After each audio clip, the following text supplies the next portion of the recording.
What is up, y'all? It is me, Tasha C, and welcome to the Tasha C Show podcast.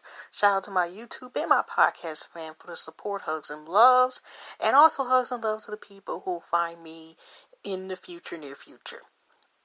Okay, this is going to be short, so as y'all notice, I kind of cut my long intro. So we're going to cut right to a couple stories. It's already 10:42. It's March 26th, Thursday night, 2020. And this is another episode of our Kings and Queens Next Door. So let's get into it. I'm only going to read one. It's going to be kind of lengthy. I'm only just reading like two little articles. And one I seen on the Instagram post, and I decided to look up some information about them before I began, doing this time. So I was a little bit prepared, y'all. So this is, I found on history.com one of the articles are going to talk about, because I seen on Instagram page, We Are Push Black, that it had a story about the Scott Sparrow Boys. So I looked at it. Like I said, it's not the shortest thing, but okay, if y'all ready to listen, let's go ahead. Now, this is from history.com. It's by history.com editors. It actually was original February 22nd, 2018, but they updated to about 2 months ago, January 16th, 2020. Okay. So there it is. So let's get ready for me to read this out. The Scott Sparrow Boys were 9 black teenagers falsely accused of raping 2 white women aboard a train near Scottsboro, Alabama, in 1931. The retrials of the Scott Sparrow Boys sparked an international uproar and reduced 2 landmark U.S. Supreme verdicts, even as the defendants were forced to spend years battling the courts and enduring the harsh conditions in Alabama prisons. What, doesn't it sound familiar, y'all? Okay, let me continue. Who were the Scott Sparrow Boys? In the early 1930s, with the nation mired in the Great Depression, many unemployed Americans would try to hitch rides to aboard freight trains to move around the country searching for work. On March 25th, in 1931, after a fight broke out on a Southern Railroad freight train in Jackson County, Alabama, police arrested 9 black youths ranging from the age of 13 to 19 on a minor charge. But when the deputies questioned 2 white women, Rudy Bates and Victoria Price, they accused the boys of raping them while on board the train. Okay, let's continue. The 9 teenagers, Charlie Williams, Ozzie Powell, Clarence Norris, Andrew Leroy Wright, Orrin Montgomery, Willie Robinson, Haywood Patterson, and Eugene Williams were transferred to the local county seat, Searsboro, to await trial. Only 4 of them had known each other before their arrest. As news spread of the alleged rape, a highly inflammatory charge given the Jim Crow laws in the South, an angry right mob surrounded the jail, leading the local sheriff to call in the Alabama National Guard to prevent lynching. Ooh, people in their mess. Okay. Initial trials and the appeals, which is ranged from 1931 through 1932. In the set of the first trials in April 1931, an all-white, all-male jury quickly convicted Scott Sparrow Boys and sentenced 8 of them to death. The trial of the youngest, 13-year-old Leo Wright, ended in a hung jury when one juror favored life imprisonment rather than death. A mistrial was declared, and Leroy Wright will remain in prison until 1931, awaiting the final verdicts on his co-defendants. At this point, the International Labor Defense, ILD, the legal wing of the American Communist Party, took on the boys' case, seeking its potential to galvanize public opinion against racism. That June, the court granted the boys a stay of execution pending an appeal to the American Supreme Court. The ILD spearheaded a national campaign to help free the 9 young men, including rallies, speeches, parades, and demonstrations. Letters streamed in from people, economists, and non-economists, white and black, protesting the guilty verdicts. But in March 1932, the Alabama Supreme Court upheld the convictions of 7 defendants. It granted Williams a new trial as he was a minor at the time of the convention. Powell versus Alabama. In November 1932, the U.S. Supreme Court ruled in Powell versus Alabama that the Scarborough defendants had been denied the right to counsel, which violated their right due to process under the 14th Amendment and the fact they were black. The Supreme Court overturned the Alabama prediction, settling an important legal precedent for enforcing the right of African Americans to adequate counsel, and remained the cases to the lower courts. The second round of trials began in the circuit court in Decatur, Alabama, 50 miles of Westboro, under Judge James Horton. One of the boys' accusers, Ruby Bates, recanted her initial testimony and agreed to testify for the defense. This bitch. Okay, excuse me, y'all. No, don't excuse me. I'm going to continue. Even with her testimony, evidence of the initial medical examination of the women that refute the rape charge, another all-white jury convicted the first Ben Patterson and recommended death penalty. Having reviewed the evidence immediately probably with one of the medical examiners, Judge Horton suspended the death sentence and granted Patterson a new trial. The judge would be rewarded for this brave action by losing his bid for re-election the following year. Okay. The prosecutors got the cases in front of a more sympathetic judge, and both Patterson and Norris were retired, convicted and sentenced to death. Retried. I'm going to sit up there.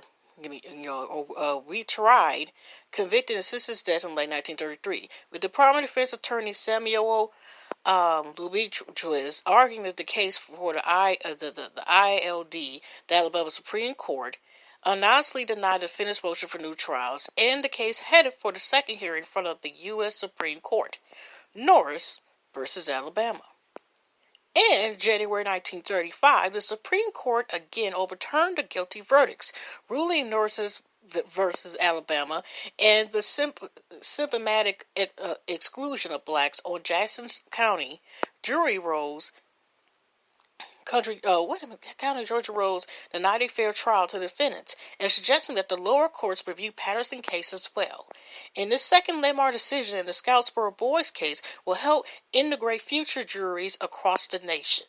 The National Association for the Advancement of Colored People, also known as the NAACP, and other civil rights groups joined the ILD that year to form the Scarborough Defense Committee, which reorganized the defense effort for the next set of retrials. Early in 1936, Patterson was convicted for the first time, but sentenced to 75 years in prison. The day after the verdict, Ossipar was shot in the head after attacking a deputy sheriff with a knife. Both men survived? Oh, okay. After the Alabama Supreme Court upheld Patterson's conviction in June, and Norris's third trial ended with another death sentence, Andy Wright and Williams were both convicted of rape and long prison sentences as well. Through negotiations with the defense, prosecutors agreed to drop the rape charges against Powell, but it was convicted of assaulting the deputy sheriff and sentenced to 20 years. They also dropped rape charges against the four remaining defendants, Montgomery, Robinson, Williams, and Willow Wright, and all four were released. Alabama's Governor Bibb Graves commuted Norris's sentence to life in prison in 1938 and denied pardon applications by all five convicted defendants that same year. Scarborough's legacy. Alabama officials eventually agreed to let four of the convicted Scarborough boys, Wings, Andy Wright, Norris, and Powell out on parole. After escaping prison in 1948, Patterson was picked up in Detroit by the FBI, but the Michigan government refused Alabama's efforts to extradite him. Convicted of manslaughter after a ballroom brawl in 1951, Patterson died of cancer in 1952.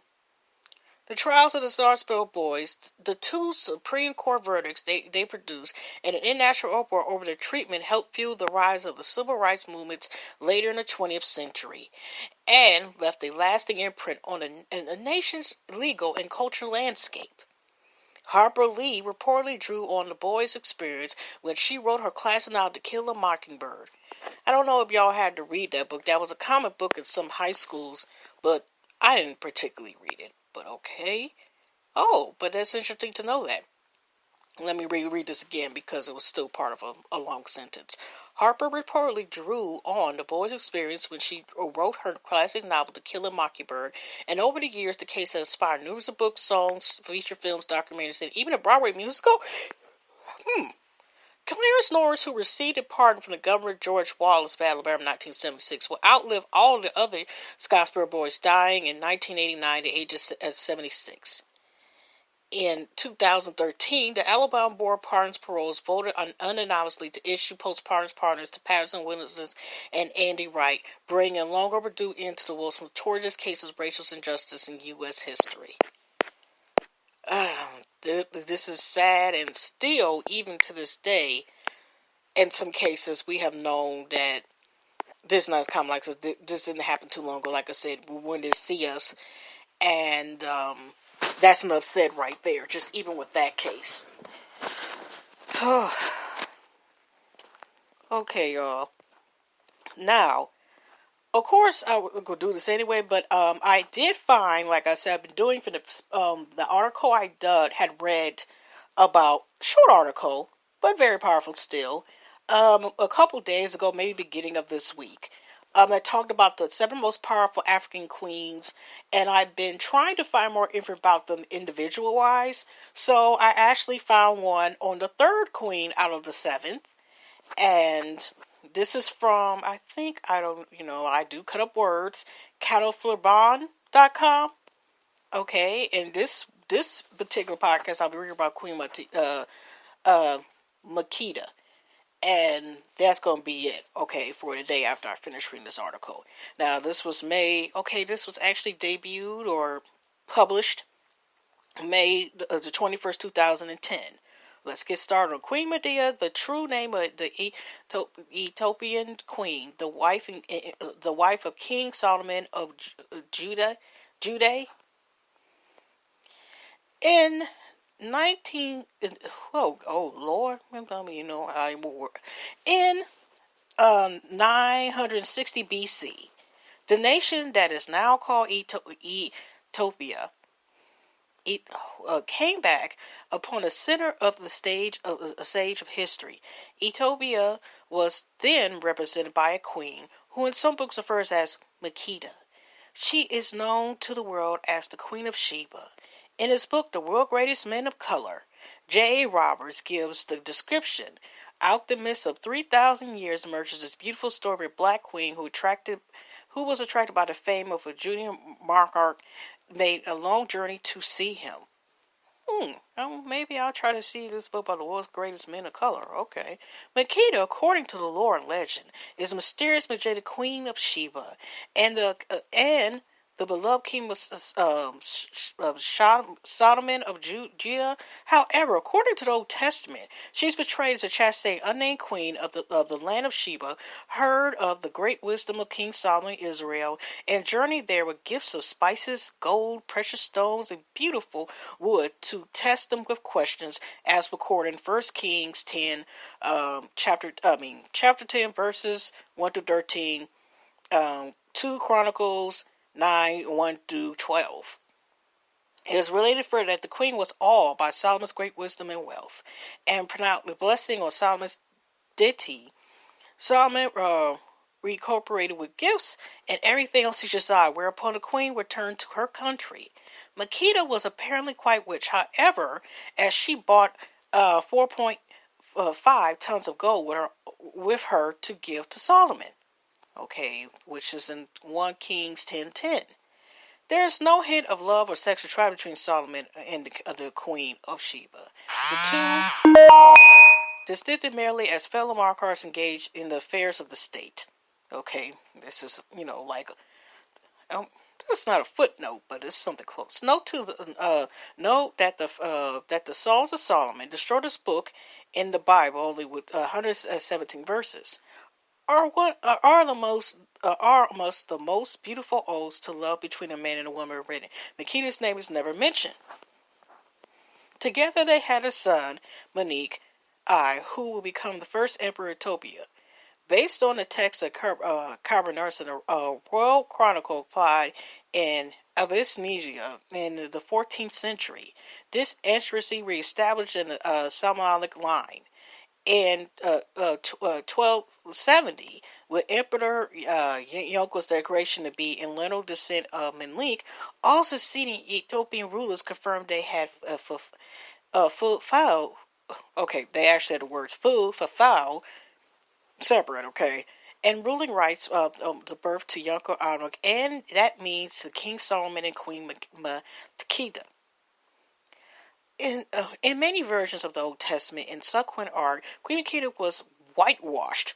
That's not a surprise, y'all. There's a lot of people that were whitewashed. Okay, black people. Okay, she was a beautiful, powerful black woman who converted to Judaism out of love, and traditional Western culture have never acknowledged this. It is also believed that one of the 10 lost tribes of Israel are the Falashas, a group of Ethiopian Jews who live today as in biblical times. Perfumer Shelawaz is the first to name a fragrance after Makeda. This perfume magically evokes the love between King Solomon and Makeda. The fragrance is blended as the days of old. Makeda's heart of jasmine ceramic based on the odor and cedar wood. It beams our house of cedar, King James. Clearly evoke the passion and sexuality rolled between its noble namesake. Okay. Let me just see if there's anything else just to see about her. That was kind of... Okay. Let me just see if there's anything else real quick, y'all.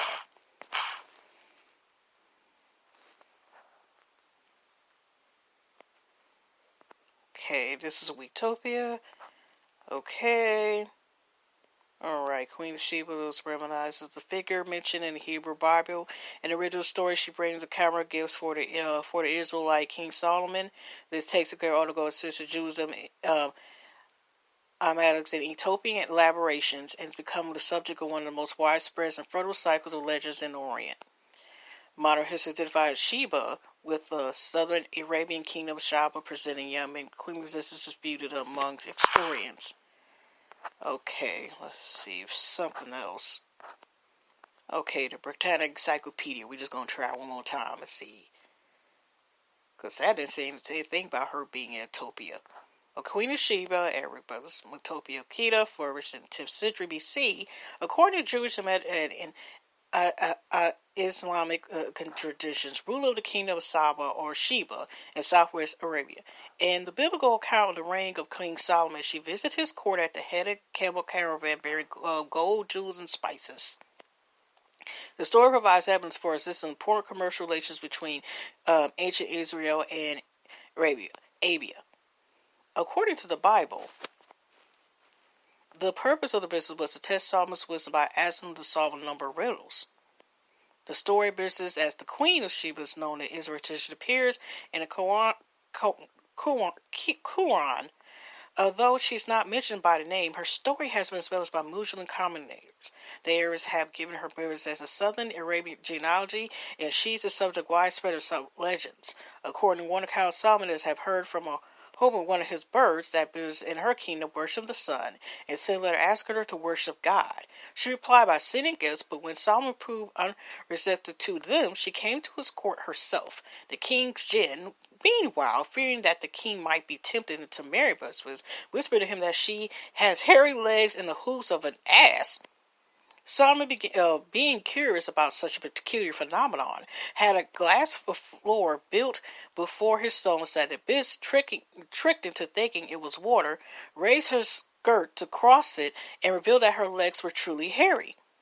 Solomon then ordered the jinns to create a disparity for the queen. Tradition does not agree as to whether or not Solomon himself married her or gave her in marriage to her tribesmen. She did, however, become a believer. The Queen of Sheba appears as a prominent figure in the Khyber Nasta King of Glory and the Ethiopian National Epic and Foundation story. According to tradition, the Queen of Sheba, called Makeda, visited King Solomon's court after hearing about his wisdom. She stayed and learned from him for 6 months. On a night of visit, he tricked her to his bed, and she became pregnant. Oh, she got tricked? Oh, okay. She returned to her kingdom, where she bore Solomon's son, Melchizedek. Melchizedek's first was made king by his father, thus finding the royal Solomonic dynasty in Ethiopia, which ruled until the disposition of Haile Selassie in 1974. The story of Queen Sheba also appears among British probably derived from Jewish tradition, where she's considered a daughter of a Chinese king in Puri. And that's that story, y'all. Well, anyway, hugs and loves, y'all. God bless. Stay safe. Positive vibe partners and positive messages and manifestations. And I'm just going to get out of here, and I will see y'all tomorrow, Friday, again with another podcast about our kings and queens. All right, take care, y'all, and stay safe. All right, see y'all in the next one.